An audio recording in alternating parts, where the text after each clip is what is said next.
দশম শ্রেণীর বন্ধুরা, আজকে তোমাদের জন্য আবার একটি ইতিহাসের অত্যন্ত কমন প্রশ্নের ক্লাস নিয়ে আসলাম। কারণ সামনেই তোমাদের টেস্ট পরীক্ষা, মাধ্যমিকের টেস্ট। তো টেস্টের আগে এই ক্লাসটি তোমাদের খুবই গুরুত্বপূর্ণ ক্লাস। তো এই ক্লাসে মূলত অবজেক্টিভ প্রশ্ন সব দেব এবং এখানে প্রত্যেকটি সঠিক উত্তর করে দেওয়া আছে। তোমাদের প্রশ্নপত্রে পরীক্ষার হলে 4টি করে অপশান থাকবে, সেখান থেকে সঠিক উত্তরটা তোমাদের বেছে নিতে হবে। তোমরা যদি সঠিক উত্তর জেনে যাও তাহলে অবশ্যই তোমরা সমস্ত প্রশ্নের উত্তরগুলো দিতে পারবে। তো আজকে তোমাদের জন্য সামনে পরীক্ষায় আসতে পারে এই রকম একদম কমন প্রশ্নগুলি দিলাম, অবশ্যই তোমরা দেখে নাও। আজকে তোমাদের কি প্রশ্নগুলি আছে দেখো। 1 নম্বরে আছে, উদ্বাস্তু গ্রন্থের লেখক কে? উদ্বাস্তু গ্রন্থের লেখক হলো হিরণময় বন্দ্যোপাধ্যায়। হিরণময় বন্দ্যোপাধ্যায়। 2 নম্বরে আছে, গোয়া কবে ভারতের সঙ্গে যুক্ত হয়?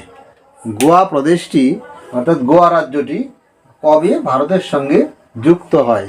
1961 খ্রিস্টাব্দে। 1961 খ্রিস্টাব্দে গোয়া ভারতের সঙ্গে যুক্ত হয়। আয়রন ম্যান নামে কে পরিচিত? আয়রন ম্যান নামে কে পরিচিত? 3 নম্বর প্রশ্ন। আয়রন ম্যান বা লৌহ মানব কাকে বলা হয়? এটা হলো সর্দার বল্লভভাই প্যাটেলকে। আয়রন ম্যান নামে পরিচিত সর্দার বল্লভভাই প্যাটেল। 4 নম্বর আছে, স্বাধীনতার প্রাক্কালে ভারতে দেশীয় রাজ্যের সংখ্যা কতগুলি ছিল? যখন দেশ স্বাধীন হয় ঠিক সেই সময় ভারতে দেশীয় রাজ্যের সংখ্যা ছিল 601টি। অর্থাৎ ইংরেজরা যে রাজ্যগুলি দখল করেছিল তারও বাইরে ভারতে প্রায় 601টি দেশীয় স্বাধীন রাজ্য ছিল। 5 নম্বরে, গান্ধীজিকে কে হত্যা করেন? গান্ধীজিকে হত্যা করেন নাথুরাম গডসে। নাথুরাম গডসে। 6 নম্বর আছে, pathway to Pakistan. Pathway to Pakistan গ্রন্থের লেখক কে? এটা উত্তর হবে চৌধুরী খালিকুজ্জামান। চৌধুরী খালিকুজ্জামান। চৌধুরী খালিকুজ্জামান। 7 নম্বরে, কত খ্রিস্টাব্দে দিল্লি চুক্তি বা নেহেরু লিয়াকত চুক্তি স্বাক্ষরিত হয়েছিল? নেহেরু লিয়াকত চুক্তি স্বাক্ষরিত হয়েছিল। দুটো নাম, এটা দিল্লি চুক্তিও বলা হয় বা নেহেরু লিয়াকত চুক্তিও বলা হয়। তো এটি 17 এপ্রিল 1950 খ্রিস্টাব্দে এই দিল্লি চুক্তিটি স্বাক্ষরিত হয়েছিল। 8 নম্বর আছে, স্বাধীন ভারতের প্রথম সেনা প্রধানের নাম কি? স্বাধীন ভারতের প্রথম প্রধান সেনা প্রধানের নাম ছিল জেনারেল জয়ন্ত সিং। জেনারেল জয়ন্ত সিং। 9 নম্বরে, বিভি দল কোন যুদ্ধের সঙ্গে যুক্ত ছিল? বিভি দল অর্থাৎ বেঙ্গল ভলেন্টিয়ার্স। এই দলটি আলিন্দ যুদ্ধ হয়েছিল, সেই আলিন্দ যুদ্ধে এই দল এই যুদ্ধটি করেছিল কলিকাতা রাইটার্স বিল্ডিংয়ে। 10 নম্বরে, মহাবিদ্রোহকে কৃষক বিদ্রোহকে আখ্যা দিয়েছেন? মহাবিদ্রোহকে কৃষক বিদ্রোহ আখ্যা দিয়েছিলেন Shashibhushan Chowdhury. Shashibhushan Chowdhury.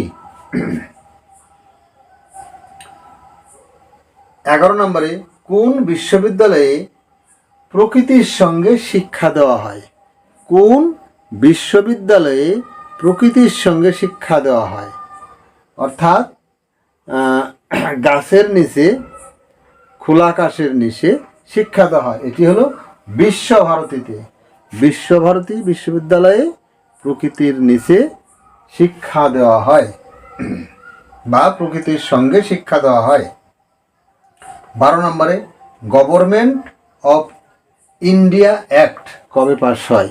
Government of India act pass হয় 1858 খ্রিস্টাব্দে। এই আইনের ফলেই মহারানী ভিক্টোরিয়া ভারতের শাসনভার গ্রহণ করে এবং কোম্পানি শাসনের অবসান হয়েছিল। তো যে প্রশ্নগুলি তোমরা দেখছো প্রত্যেকটি অত্যন্ত কমন প্রশ্ন। যদি ভিডিওটি ভালো লাগে অবশ্যই তোমরা যারা এখনও চ্যানেলটি সাবস্ক্রাইব করোনি অবশ্যই সাবস্ক্রাইব করবে। এখন থেকে নিয়মিত আবার তোমাদের প্রশ্ন দেব। 10, 12-এর টেস্ট, তারপরেই আবার স্কুলের 5 থেকে 9 অবধি ফাইনাল পরীক্ষা। তো সবার জন্যেই এই মুহূর্তে লাগাতার নিয়মিত ভিডিও দেব। তোমরা অবশ্যই সাবস্ক্রাইব করে নেবে, তাহলে সঙ্গে সঙ্গেই তোমাদের কাছে ভিডিওগুলি পৌঁছে যাবে। 13 নম্বর আছে বঙ্গদর্শন পত্রিকার সম্পাদক কে? বঙ্গদর্শন পত্রিকার সম্পাদক ছিলেন বঙ্কিমচন্দ্র চট্টোপাধ্যায়। বঙ্কিমচন্দ্র চট্টোপাধ্যায়। 14 নম্বরে কে মেদিনীপুরের লক্ষ্মীবাঈ নামে পরিচিত? কে মেদিনীপুরের লক্ষ্মীবাঈ নামে পরিচিত? মেদিনীপুরের লক্ষ্মীবাঈ নামে পরিচিত ছিলেন রানী শিরোমণি। রানী শিরোমণি।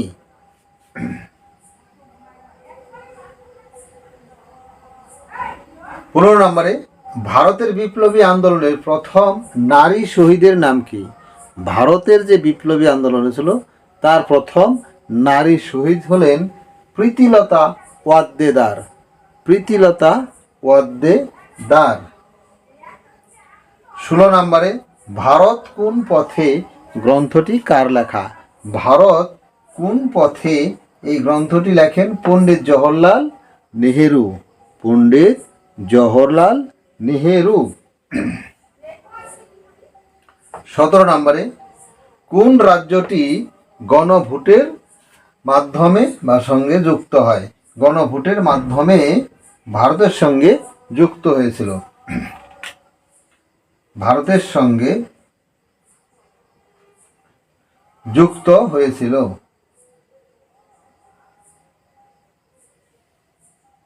এটি হলো জুনাগড় রাজ্য গণভোটের মাধ্যমে, অর্থাৎ সেখানকার জনগণ ভোট দিয়েছিল এবং ভোটে রায় হয়েছিল ভারতের সঙ্গে তারা যুক্ত হবে। তো গণভোটের মাধ্যমে জুনাগড় রাজ্যটি ভারতের সঙ্গে যুক্ত হয়। 18 নম্বরে লাঙল পত্রিকার সম্পাদক কে? লাঙল পত্রিকার সম্পাদক হলেন কাজী নজরুল ইসলাম। কাজী নজরুল ইসলাম হলেন বা ছিলেন লাঙল পত্রিকার সম্পাদক। 19 নম্বর আছে ঝাঁসিতে কবে সিপাহী বিদ্রোহের সূচনা হয়েছিল? ঝাঁসিতে সিপাহী বিদ্রোহের সূচনা হয় 29 মার্চ 1857 খ্রিস্টাব্দে। 29 মার্চ 1857 খ্রিস্টাব্দে ঝাঁসিতে সিপাহী বিদ্রোহের সূচনা হয়েছিল। 20 নম্বরে হলো আসামের কোন মহিলা ভারত ছাড়ো আন্দোলনে অংশগ্রহণ করেছিল? আসামের মহিলা ভারত ছাড়ো আন্দোলনে অংশগ্রহণ করেছিলেন, তিনি হলেন কনকলতা বড়ুয়া। কনকলতা বড়ুয়া আসামের ভারত ছাড়ো আন্দোলনের সঙ্গে যুক্ত ছিলেন বা অংশগ্রহণ করেছিলেন। 21 নম্বরে রাজ্য পুনর্গঠন কমিটির সভাপতি কে ছিলেন? রাজ্য পুনর্গঠন কমিটির সভাপতি ছিলেন ফজল আলী। কি? ফজল আলী।